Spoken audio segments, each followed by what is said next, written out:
सभी को नमस्कार। जैसा कि हम लोग सी टेट का PYQ कर रहे हैं, तो आज हम लोग 8 जनवरी 2022 को आयोजित परीक्षा का PYQ करेंगे। तो आइए देखते हैं आज का पहला सवाल। पहला सवाल कहता है, निम्नलिखित में से कौन आंकड़ों के आलेख्य निरूपण के लिए प्रयोग नहीं किया जाता है। निरूपण 2 बार लिखा चला गया है, कोई बात नहीं है, ठीक है। तो निम्नलिखित में से कौन आंकड़ों के आलेख्य निरूपण के लिए प्रयोग नहीं किया जाता है, ठीक है ना, नहीं खोजना है। देखिए चित्रालेख क्या होता है, इसमें किसी भी चीज को निरूपण करने के लिए या निरूपित करने के लिए चित्रों का प्रयोग होता है। चित्रों का प्रयोग होता है। जैसे मान लीजिए आलेख बनाना है कि सोमवार को व्यक्ति की संख्या, सोमवार को मजदूर की संख्या या मंगलवार को मजदूर की संख्या, इस तरीका से रहता है। तो चित्र के माध्यम से इसको दिखा दिया जाता है, ठीक है ना। तो इसको चित्रालेख बोलते हैं। उसके संबंध में कोई ना कोई एक चित्र ले लेते हैं। पाई चार्ट क्या होता है कि किसी वृत्त के अंदर, है ना, इसको 360 के भाग में बांटकर इसको दिखा दिया जाता है। जैसे मान लीजिए इसमें भोजन पर खर्च है ना, शिक्षा पर खर्च, समझ रहे ना, मनोरंजन पर खर्च, है ना, इसी तरीका से अन्य खर्च। इस तरीका से जो चार्ट बनाते हैं हम लोग, दिखाते हैं किसी डाटा को, किसी आंकड़ा को, तो वो होता है आपको पाई चार्ट। वो होता है आपको पाई चार्ट, PIE चार्ट, ठीक है। आयत चित्र क्या होता है, मान लीजिए कि इस तरीका से इधर ले लिए हैं संख्या, या मान लीजिए मजदूरों की संख्या, मजदूरों की संख्या, इधर ले लिए हैं दिनों का दिन, है ना, जैसे सोमवार, मंगलवार, बुधवार, इस तरीका से। सोम इधर 1 2 3 में बांट देते हैं हम लोग, 1 2 3 4 5 6 7। सोमवार को 3 मजदूर देते हैं, ऐसे कर देंगे। मंगलवार को 2 थे, 2 के सामने में ऐसे कर देंगे। इस तरीके का जो बनाते हैं हम लोग चित्रालेख, उसको इस तरीका से जो बनाते हैं आप लोग आलेख, उसको बोलते हैं आयत चित्र, ठीक है। तो एक होता है आपको चित्रालेख, जिसमें चित्र से चित्र के द्वारा दर्शाते हैं। एक होता है पाई चार्ट, जिसमें वृत्त में दर्शाते हैं। एक होता है आयत चित्र, जो कि इस तरीका से हम लोग दर्शाते हैं। औसत क्या होता है, औसत जो होता है ना, ये कोई आलेख नहीं होता है। औसत आलेख नहीं होता है। औसत जो है आलेख नहीं होता है। औसत आलेख नहीं होता है। ये होता क्या है, तो औसत जो होता है ये गणना होता है। क्या होता है, गणना। क्या गणना होता है, मतलब गणना, डाटा का गणना। आंकड़ों का तो चित्रालेख हो गया, आंकड़ों का ही पाई चार्ट हो गया, आंकड़ों का ही आयत चित्र हो गया। लेकिन ये औसत जो है ना, कोई चित्रालेख नहीं होता, कोई आलेख नहीं होता है। औसत कोई आलेख नहीं होता है, ये तो एक गणना होता है। क्या गणना होता है, आपको भी पता है, औसत यानी एवरेज निकालते हैं। औसत यानी एवरेज, इसका दूसरा नाम माध्य भी कहते हैं हम लोग। क्या होता है, इसमें सभी डाटा को जोड़ देते हैं, सभी प्रेक्षणों का योग, सभी को जोड़ देते हैं, बटे प्रेक्षणों की संख्या। प्रेक्षणों की संख्या कहने का ये सेंस है कि औसत जो होता है किसी भी डाटा का, किसी भी आंकड़ा का जो औसत होता है, उस सभी डाटा का योग बटे डाटा की संख्या, यानी सभी प्रेक्षणों का योग बटे प्रेक्षणों की संख्या। ये कोई आलेख नहीं होता है, ये कोई आलेख नहीं होता है। आलेख चित्रालेख होता है इस तरीके का, पाई चार्ट होता है आलेख इस तरीके का, आयत चित्र होता है इस तरीके का। औसत एक गणना होता है, जिसमें सभी डाटा को जोड़ के डाटा की संख्या से भाग देते हैं, यानी कि एवरेज निकालते हैं। तो ये कोई आलेख नहीं होता है, और आपको नहीं ही खोजना था। इस तरीका से आपका ऑप्शन नंबर 3 बिल्कुल सही जवाब है। इसको नोट डाउन कीजिए, फिर हम आगे बढ़ते हैं। चलिए अगला सवाल कहता है कि श्यामा के पास एक आयताकार कागज था, जिसकी लंबाई 16 सेंटीमीटर और चौड़ाई 8 सेंटीमीटर था। फिर उसने कागज को मोड़कर एक वर्ग के रूप में बदल दिया। मोड़ने के बाद सममित रेखाओं की संख्या में क्या बदला होगा। देखिए एक आयताकार था, उसके पास कागज का टुकड़ा, ये 16 सेंटीमीटर लंबा था और 8 सेंटीमीटर चौड़ा था। इसको क्या किया, मोड़ कर एक वर्गाकार बना लिया, यानी कि जिसकी लंबाई चौड़ाई समान हो। तो इसके सममित रेखाओं में, सम मतलब बराबर, सम मतलब बराबर, मित मतलब माप, मापन। तो बराबर माप में जो बदलती है रेखाएं, उसमें क्या अंतर आएगा। अभी ये आयताकार है, अभी आयत है, तो इसमें दो सममित रेखाएं खींची जा सकती है। सम मतलब बराबर, मित मतलब मापना। दो ऐसी जगह से रेखा खींचेंगे कि बराबर बराबर बढ़ जाए और एक दूसरे भाग को ढक ले। तो सबसे पहले हम इसको इस तरीका से बांट देंगे, ये इसको ढक लेगा। ये हो गया एक सममित रेखा जो कि क्षैतिज हुआ। ऊर्ध्वाधर यानी उधर खींचेंगे तो इस तरीका से खींचा जाएगा, है ना, जो कि इसको ढक लेगा। ठीक है, इधर से हम बांटेंगे तो ये वाला पोर्शन इधर निकल जाएगा, ये वाला पोर्शन उधर निकल जाएगा। इधर से सममित, उधर सममित नहीं होगा।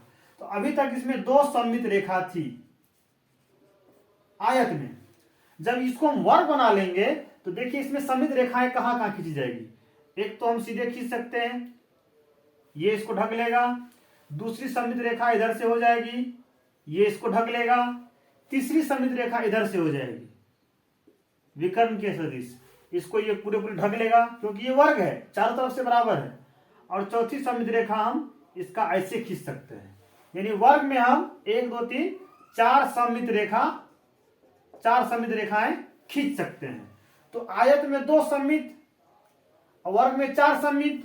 तो जिस समय आयत था उस समय 2 था, अब बढ़े कितना हो गया जब वर्ग बना। तो आयत में 2 सममित रेखा, इधर से नहीं हो क्योंकि ये भाग इधर निकल जाएगा, ये भाग उधर निकल जाएगा, पूरा पूरा ढक नहीं पाएगा, तो सममित रेखा नहीं खींच पाएंगे।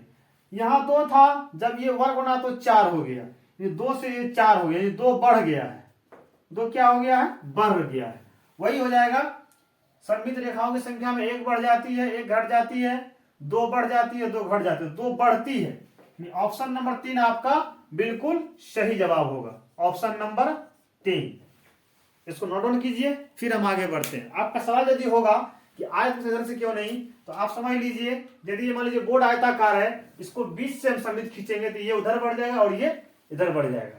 लेकिन यदि वर्गाकार रहेगा तो चारों तरफ से हम ऊर्ध्वाधर, ऊर्ध्वाधर, क्षैतिज, दोनों विकर्ण के सदिश 4 हो जाएगा, इसमें 2 ही रहेगा, 2 बढ़ जाता है। आयत से जब वर्ग बना तो सममित रेखा 2 बढ़ गया। ऑप्शन नंबर 3 बिल्कुल सही जवाब है। इसको नोट डाउन कीजिए, फिर हम आगे बढ़ते हैं। चलिए हम लोग अगला सवाल देखते हैं। अगला सवाल में कहता है कि राधा के पास एक आयताकार कार्ड है। राधा के पास क्या है, एक आयताकार कार्ड है। राधा के पास कैसा है, आयताकार है, जिसकी लंबाई 20 सेंटीमीटर है और चौड़ाई 10 सेंटीमीटर है। ठीक है, रेणु के पास एक वर्गाकार कार्ड है। वर्गाकार मतलब चारों भुजाएं बराबर, चारों भुजाएं बराबर और सभी अंतःकोण समकोण। ठीक है, जिसकी एक भुजा 15 सेमी है, तो एक भुजा 15 सेमी है, यानी कि राधा के पास आयताकार है, आयत है, और रेणु के पास वर्ग है। राधा के पास एक आयताकार है, आयताकार कार्ड है जिसकी लंबाई 20 सेंटीमीटर और चौड़ाई 10 सेंटीमीटर है। रेणु के पास एक वर्गाकार कार्ड है जिसकी भुजा 15 सेमी है, तो 15 सेमी है और वर्गाकार है, तो सभी 15 सेमी हो जाएंगे, सभी 15 सेमी हो जाएंगे। वर्ग की भुजाएं बराबर होती है। दोनों कार्डों का परिमापों का अंतर, परिमापों का अंतर, परिमाप पूछे, परिमिति पूछे, माप पूछे, परिसीमा पूछे, टोटल एक ही चीज है। इनके चारों तरफ जो मेड़ देख रहे हैं आप, इसकी दूरी क्या होगी, इसकी लंबाई क्या होगी। परि मतलब बाहर से, माप मतलब माप, है ना, बाहर से इसकी माप कितनी है, यानी मेड़ की लंबाई। यदि ये खेत है तो इसके मेड़ की लंबाई क्या है, ये वर्गाकार खेत है तो इसकी मेड़ की लंबाई क्या है।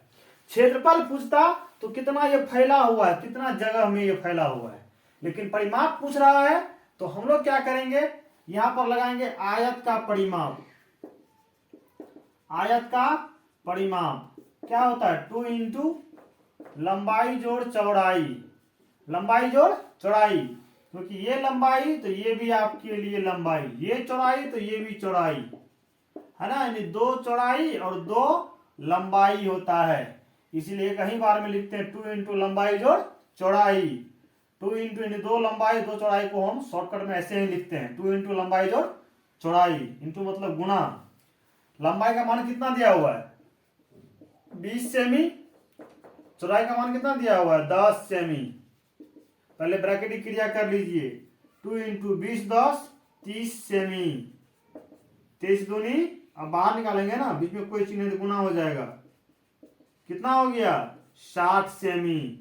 यानी कि इस आयत का पूरा जो परिमाप यहां से यहां, यहां से यहां, यहां से यहां है वो 60 सेमी है।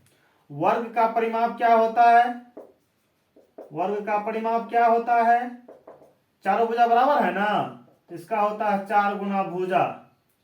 4 गुना भुजा, 4 से गुना कर दीजिए। भुजा का मान कितना है 15 सेमी।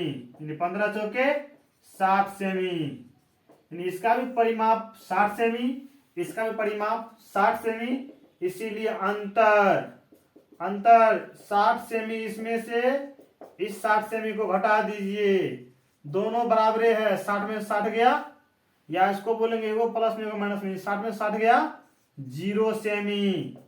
यानी कि आपका ऑप्शन नंबर 1 बिल्कुल सही है। ऑप्शन नंबर 1 आपका जवाब हो जाएगा। क्लियर है, इतना याद रखिएगा। आयत का परिमाप 2 इंटू लंबाई जोड़ चौड़ाई, परिमाप चारों तरफ की दूरी, वर्ग का परिमाप 4 गुना भुजा, 15 के 60। यहाँ पे 20 और 10 था, 20 10 30 दूनी 60, दोनों बराबर था, अंतर 0 हो जाएगा। इसको नोट डाउन कीजिए, फिर हम आगे बढ़ते हैं। अगला सवाल कहता है नीचे दिए गए विकल्पों में से वृत्त यानी कि सर्किल के भागों का चयन कीजिए। मान लीजिए ये एक वृत्त है, ठीक है, तो इसके बीच में जहां से हम लोग दूरी लेके ये खींचते हैं वृत्त, ये कहलाता है आपको केंद्र। ये केंद्र ओ है, और केंद्र से और ये जो वृत्त खींचते हैं चारों तरफ, इसको ये वृत्त की जो यहां से यहां परिमाप है, इसका एक नाम होता है परिधि। वृत्त का परिधि है ये। और ये बीच में जहां से बराबर दूरी लेके खींचते हैं, ये केंद्र कहलाता है। और केंद्र से परिधि के बीच की दूरी को त्रिज्या कहते हैं। क्या कहते हैं, त्रिज्या, यानी रेडियस बोलते हैं। ठीक है, इसको बोलते हैं सरकमफेरेंस, सरकमफेरेंस बोलते हैं। ठीक है, तो त्रिज्या हो गया, केंद्र हो गया, परिधि हो गया। और अब ध्यान दीजिएगा, परिधि के दो बिंदुओं को मिलाते हैं और वो रेखाखंड जब वृत्त के केंद्र से होकर गुजरती है, वृत्त के केंद्र से होकर गुजरती है, तो इसको हम लोग बोलेंगे व्यास। क्या बोलते हैं इसको, व्यास, डायमीटर। क्या क्या आया, वृत्त का केंद्र आया, केंद्र से परिधि की दूरी कहीं भी निकालिएगा, कहीं भी निकालिएगा, तो ये सब त्रिज्या होता है। ये सब क्या होता है, त्रिज्या। और यहां वृत्त का दो परिधि पे दो बिंदुओं को मिलाते हैं, और यदि वो बिंदु और यदि वो रेखाखंड केंद्र से होकर गुजरती है, तो ये यहां से यहां तक व्यास कहलाता है। ठीक है, ये केंद्र हो गया, यहां से परिधि की कोई भी दूरी, ये टोटल आपको त्रिज्या हो गया। यहां से यहां की दूरी, या फिर ऊपर से सीधा खींचिए नीचे तक, ये भी त्रिभुज को दो भाग बांट दिया ना, यानी त्रिभुज को जो दो भाग बांट दे वही व्यास होता है। ये भी दो भाग बांट रहा था, ऊपर नीचे, और ये भी बांटता है इधर से लेफ्ट राइट, तो ये व्यास हो गया। और इसका वृत्त का जो ये होता है, आपको मान लीजिए यहां से चले और फिर घूम के यहीं आ गए, परिमाप जो होता है वृत्त का, उसको परिधि बोलते हैं। तो देखिए ये सब कहां मिला आपको, यहाँ त्रिज्या मिल रहा है, कोण नहीं मिल रहा है, इसमें कोण का कोई जिक्र नहीं है, तो ये ऑप्शन नहीं होगा। परिधि भुजा, इसमें भुजा का कोई जिक्र ही नहीं है। त्रिज्या जीवा परिमाप, फिर से भुजा का कोई जिक्र नहीं है। परिधि मिल गया, केंद्र भी मिल गया, त्रिज्या भी मिल गया, टोटल केंद्र से परिधि की दूरी कहीं भी, त्रिज्या मिल गया, व्यास जो त्रिभुज को समझिए ना, सॉरी वृत्त को दो भाग में बांटता है, समझ लीजिए कि परिधि के दो बिंदुओं को जब मिलाते हैं और वो रेखाखंड जब केंद्र से गुजरती है, तो वही व्यास कहलाता है। तो इधर से हो कि इधर से हो, यानी कि ऑप्शन नंबर 4 आपका बिल्कुल सही जवाब है। ऑप्शन नंबर 4 आपका बिल्कुल सही जवाब है। इसको नोट डाउन कीजिए, फिर हम आगे बढ़ते हैं। चलिए अगला सवाल कहता है यदि मीता 1 घंटे में 16 किलोमीटर की दूरी तय करती है, तो वो 210 मिनट में, देखिए यहाँ घंटा दे दिया, यहाँ मिनट दे दिया। इसका सॉल्यूशन बिल्कुल आसान है। 1 घंटे में 1 घंटा यानी कि कितना मिनट, 60 मिनट। कितना दूरी तय करता है, 1 घंटे में 16 किलोमीटर दूरी कितना तय करता है, 16 किलोमीटर। इसलिए कितना में, 210 मिनट में। देखिए घंटा में दिया था, इसको हम बदल लिए मिनट में, क्योंकि यहां भी मिनट था, एक राशि हमने कर लिया। अब इसको एक एक नियम पे हम लोग तुरंत बना लेंगे, एक एक नियम पर। पहले की दोनों से चलेंगे। हमको क्या चाहिए, मिनट दिया हुआ है, दूरी चाहिए। इसमें दूरी को अंतिम में लिखेंगे चूंकि 60 मिनट में, चूंकि 60 मिनट में, यानी 1 घंटा को लिख दिए हैं 60 मिनट, क्योंकि यहां भी मिनट था, राशि एक होना चाहिए। चूंकि 60 मिनट में 16 किलोमीटर चलती है, 16 किलोमीटर चलती है, इसीलिए 1 मिनट में, इसीलिए 1 मिनट में। देखिए 60 से घट के 1 हो गया है, तो 60 से कम ना हो गया है, तो कम मतलब भाग हो जाता है, इस 60 से यहां पर भाग हो जाएगा।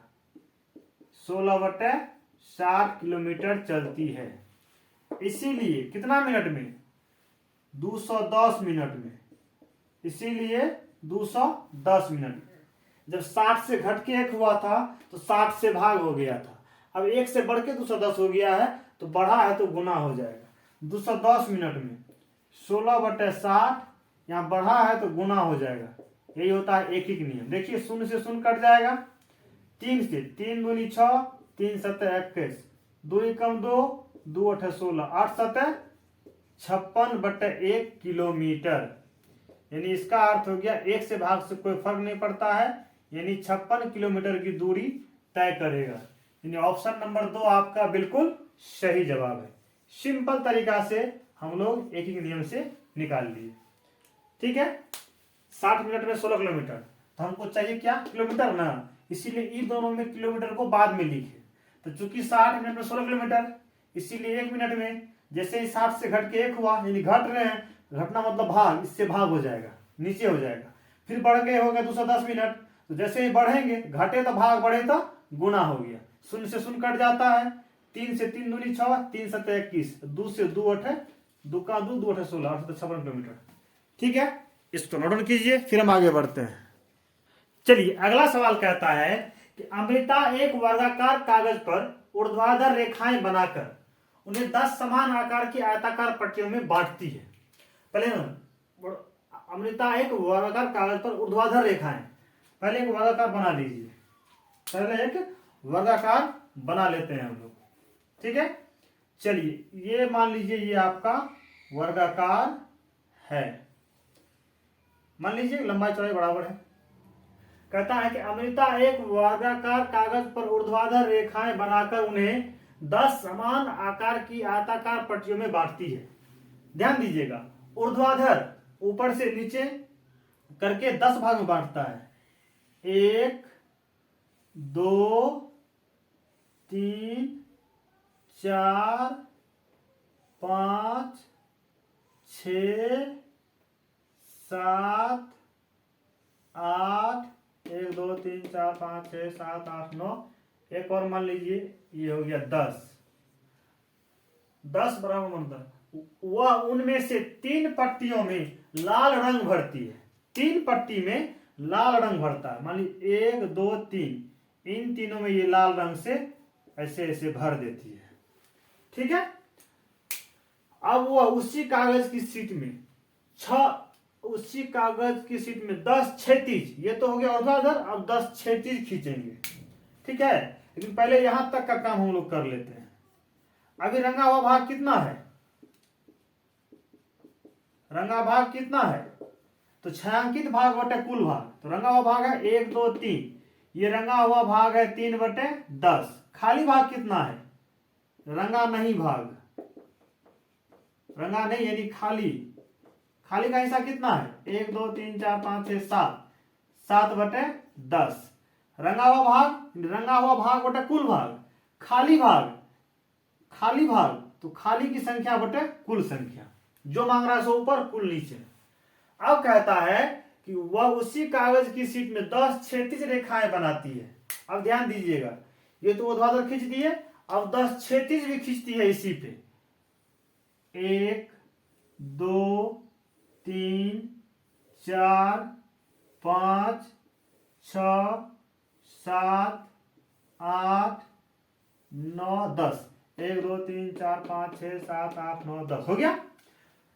अब वह उसी कागज की शीट में 10 क्षैतिज ये हुआ, ऊर्ध्वाधर ये हुआ, बनाती है, जो उस कागज को 100 बराबर भागों में बांटती है। ये जो कुल टुकड़ा है ना, 100 बराबर टुकड़ा में बंट गया है। निम्नलिखित में से कौन सा भिन्न वह भाग दिखाता है जो रंगा नहीं? देखिए, अब कहता है कि कितना रंगा हुआ है, कितना भाग खाली है। अब लिखेंगे रंगा हुआ भाग, रंगा भाग का भिन्न, रंगा भाग का भिन्न। कितना रंगा हुआ होगा? 1 2 3 4 5 6, इस तरह से गिनिएगा तो 10 या 30 रंगा हुआ है। किसमें से? पूरे 100 में से, कुल नीचे। ठीक है, वो भाग जो रंगा नहीं, रंगा नहीं भाग कितना होगा? तो खाली कितना हो गया? जब 30 इधर तो 70 उधर, 70 बटा कितना? कुल 100 भाग हो चुका है नया में, 100। समझ गए ना? अब देखिए, दोनों एक ही भिन्न है। कहिए कैसे? यहां भी रंगा हुआ भाग 3/10 है, यहां रंगा हुआ भाग 30/100 है। दोनों हम कहते हैं एक ही है। 30/100 है ना, सुन कट गया, 3/10 ही आ गया ना।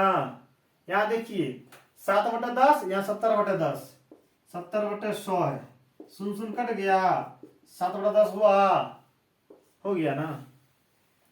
एरिया तो वही है, बराबर बराबर आप बांट रहे हैं।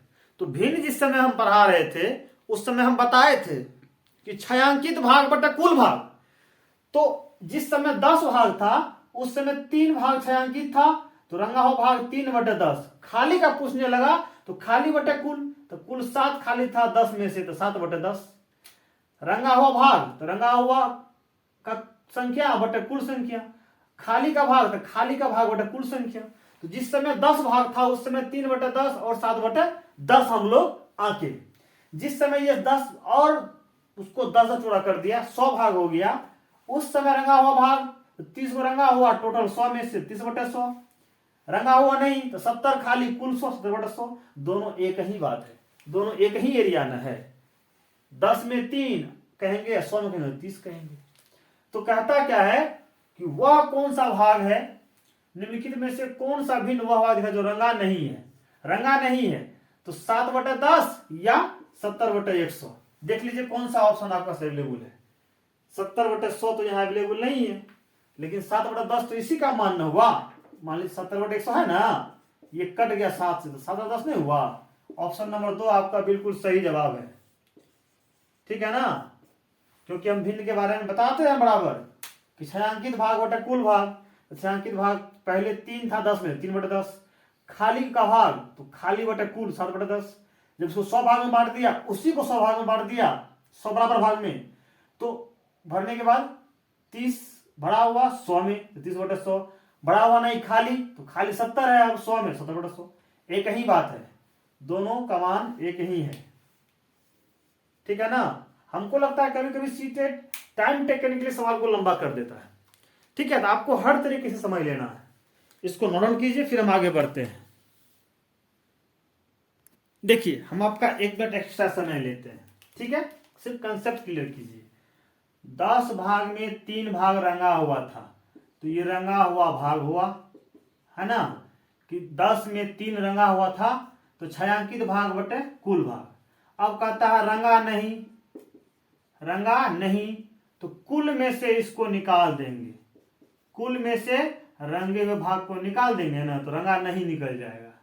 तो किसी भी आकृति का कुल भाग जो होता है उसको 1 माना जाता है। तो 1/3 - 10, यहाँ भिन्न का जब घटाव कीजिएगा तो 10 घटाव 3, यानी 7/10 आ गया ना। रंगा हुआ भाग नहीं कितना, 7/10। दूसरी स्थिति में रंगा हुआ भाग कितना था आपको, 30, किसमें, 100 में से। यदि कहेगा रंगा नहीं हो भाग, जो भाग रंगा नहीं है, तो कुल किसी भी पृष्ठ से पूरे को कुल को 1 माना जाता है। 1 में से इसको घटा दीजिएगा, 30/100, यानी कुछ बटे 1, 100 और 100 का लघुत्तम 100, 1 से 100 तो 100 माइनस 100 का 100 1 तो 1 से गुना 30 ये कीजिएगा तो ये 70/100 ही आएगा। आप इसको चाहें तो 0 काट के 7/10 भी लिख सकते हैं। 70/100 या इसी का मान 7/10 समझ रहे हैं ना। तो ये सब तो आगे हम बताएंगे, कंसेप्ट करेंगे क्लियर तो बताएंगे। अभी जितना बताते जा रहे हैं उसको कंसेप्ट में लेते चलिए। चलिए अगला सवाल कहता है कि बिंसी प्रतिदिन 3 घंटे अखबार पढ़ता है। आज उसने 2 घंटे 55 मिनट में एक अखबार पढ़ा। उसने कितने सेकेंड में इस अखबार को पढ़ा? देखिए कहता है कि 2 घंटा 55 मिनट को सेकेंड में बदलिए, बस इतना ही समझिए। बिंसी प्रतिदिन 3 घंटे अखबार पढ़ता है। आज उसने 2 घंटे 55 मिनट में ही एक अखबार को पढ़ दिया। उसने कितने सेकंड में इस अखबार को पढ़ा? आज जो पढ़ा 2 घंटे 55 मिनट में, तो सेकंड कितना हुआ? देखिए बहुत आसान सवाल है, बहुत आसान सवाल। हम जानते हैं कि चूंकि 1 घंटा में 60 मिनट होता है, क्लियर है। और आप ये भी जानते हैं कि 1 मिनट में 60 सेकेंड होता है। हमको सेकेंड में ही बदलना है। तो 1 मिनट में 60 सेकेंड, तो 1 घंटा में होता है 60 मिनट। तो 60 मिनट में कितना सेकेंड? तो 60 गुना 60, 60 गुना 60 यानी कि 3600 सेकेंड। 3600 सेकेंड। 60 मिनट को क्या बोलते हैं? 1 घंटा बोलते हैं। मतलब तो आप समझ गए होंगे कि 1 मिनट में 60 सेकेंड, 1 घंटा में 3600 सेकेंड। समझ रहे हैं ना। तो कितना देर पढ़ा पेपर? 2 घंटे 55 मिनट। घंटा को बदलना है सेकंड में, तो 3600 से गुना कर न दीजिए। 2 गुना 3600, क्या कि 1 घंटा में होता है 3600 सेकेंड। 60 मिनट का 1 घंटा होता है, 60 मिनट का 1 घंटा होता है, और 1 मिनट में भी 60 सेकेंड होता है। तो वही लिखे हैं, चूंकि 1 मिनट में 60 सेकेंड, इसीलिए 60 मिनट यानी 1 घंटा में। तो 1 से बढ़ के 60 में हो गया, तो बढ़ा है दोनों गुना हो जाएगा। 60 में 60, 3600 सेकंड का 1 घंटा होता है, 60 सेकंड का 1 मिनट होता है। तो 2 घंटा को बदलना है सेकंड में ना, तो 2 गुना 3600 प्लस 55 मिनट ना है, तो 55 मिनट को बदलिए सेकंड में, यानी 60 से गुना हो जाएगा। तो ये 36 दूनी कितना हो जाएगा? 7200 सेकंड 2 घंटा में। ये हो गया आपको 55 मिनट 60 सेकंड 1 मिनट में। 6 पंचे 30 का शून्य हासिल है, 6 पंचे 30, 3 33, 6 से गुना कर दिए, शून्य बैठा दिए, दोनों को जोड़ दीजिए। 7200, 3300, 3 2 5, 10,500, 10,500 सेकेंड, यानी ऑप्शन नंबर 2 बिल्कुल सही जवाब है।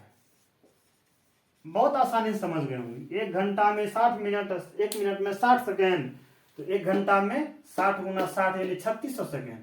1 मिनट में 60 सेकेंड, 1 घंटा में 3600 सेकेंड। तो घंटा को बदलना है मिनट में, 3600 से गुना कर दी, 7200 हो गया। 55 मिनट था तो 1 मिनट में 60 सेकेंड, इसको 55 से गुना कर दोनों को जोड़ दिए, यो सेकेंड जोड़ के 10,500 सेकेंड हो गया। इस तरीका से ये बहुत आसान सवाल था, आप इसको नोट डाउन कीजिए, फिर हम आगे बढ़ते हैं। देखिए अगला सवाल कहता है कि निम्नलिखित में से कौन एक पूर्ण घन है? क्या है? पूर्ण घन है, इसकी जांच करना है। यदि पूर्ण वर्ग पूछता तो अभाज्य गुणनखंड में 2-2 का समूह देखते हैं, ठीक है। और जब पूर्ण घन पूछता है तो अभाज्य गुणनखंड में 3-3 का समूह होना चाहिए, इतना याद रखिएगा। क्या करना है? संख्या का अभाज्य गुणनखंडन करना है। पूर्ण वर्ग पूछता तो 2-2 का समूह देखते, आता है कि नहीं। लेकिन पूर्ण घन पूछ रहा है तो अभाज्य गुणनखंड में 3-3 का समूह देखेंगे। काम वही होगा, पूर्ण वर्ग पूछेगा तो 2-2, पूर्ण घन पूछेगा तो 3-3। या पूर्ण घन है तो यहाँ पर हम लोग 3-3 का समूह देखेंगे। देखिए सॉल्यूशन में हम क्या करेंगे, सिंपली 25 के अभाज्य गुणनखंडन, 25 के अभाज्य गुणनखंड, 25 में अभाज्य संख्या 2 से नहीं लगेगा, 3 से नहीं, 5 से लगेगा, 5 25, ये 5 गुने 5 हुआ। 36 का देखिए, 36 का अभाज्य गुणनखंडन, 36 में 2 से लगाएंगे 18 होगा, फिर 2 से लगाएंगे 9 होगा, फिर 3 से लगाएंगे 3 3 9 होगा। 36 के बाद गुणनखंडन जो हो जाएगा वो 2 गुना 2 गुना 3 गुना 3, 25 25, 2 दूनी 4 बार 36, ठीक है। 64 का देखते हैं, 64 के बाद गुणनखंडन, 64 में लगाइए तो 2 से लगाएंगे 32 होगा, 2 से लगाएंगे 16 होगा, 2 से लगाएंगे 8 होगा, 2 से लगाएंगे 4, 2 से लगाएंगे 2, 1 2 3 4 5 6, 2 गुना 2 6 बार, 1 2 3 4 5 6। अब है 81, 81 का देखिए तो 2 से लगेगा, 3 से लगेगा, 27 3 81, फिर 3 से 9, फिर 3 से 3 3 9, यानी कि 81 में आपको हो जाएगा 3 गुना 3 4 बार, 3 गुना 3 4 बार। आपको कहता क्या है करने के लिए, पूर्ण घन कहता है, यानी कि 3 3 का समूह बनाइए। यहाँ 5 का समूह 3 है, 3 का समूह नहीं बना, 3 का समूह नहीं बना, यानी ये पूर्ण घन नहीं है। यहाँ भी 3 का समूह नहीं बन रहा है, ये भी पूर्ण घन नहीं है। यहाँ भी 3 का एगो तो बना, एगो सिंगल रह गया, इसका भी ना 3 3 होना चाहिए, समूह पूरा होना चाहिए। एक समूह तो पूरा हुआ, इस समूह अकेले रह गया, यहाँ भी 3 होना चाहिए, यानी ये भी यही हाल है। यहाँ देखिए 3 3 का समूह बन गया ना, इसका मतलब 64 एक पूर्ण घन संख्या है। इस तरीका से ऑप्शन नंबर 3 आपका बिल्कुल सही जवाब है। 3 3 का समूह पूरा होना चाहिए, है ना। यहाँ तो नहीं हुआ, यहाँ हुआ तो एक तो हुआ, दूसरा नहीं हुआ, ये भी नहीं हुआ। यहाँ देखिए 3 3 का समूह बन गया ना, यानी कि 64 आपका पूर्ण घन संख्या है। पूर्ण घन पूछा फिर 2 2 का वैसा सवाल आएगा तो हम आपको बताएंगे। पूर्ण घन पूछा है, कंफ्यूजन मत रहिए। पूर्ण घन पूछा है, लेकिन 3 3 का समूह देखेंगे पूरा होना चाहिए, सिर्फ यही तो होता है, यानी कि 64 आपका पूर्ण घन संख्या है। इसको आप लोग नोट कीजिए, ठीक है। फिर हम अगले क्लास में आपको इससे आगे बढ़ेंगे। यहाँ तक पेशेंस के साथ क्लास देने के लिए आप लोगों का बहुत बहुत शुक्रिया। आपको पसंद आता है तो मेरे चैनल को शेयर करें। एक बार पुनः आप लोगों का शुक्रिया।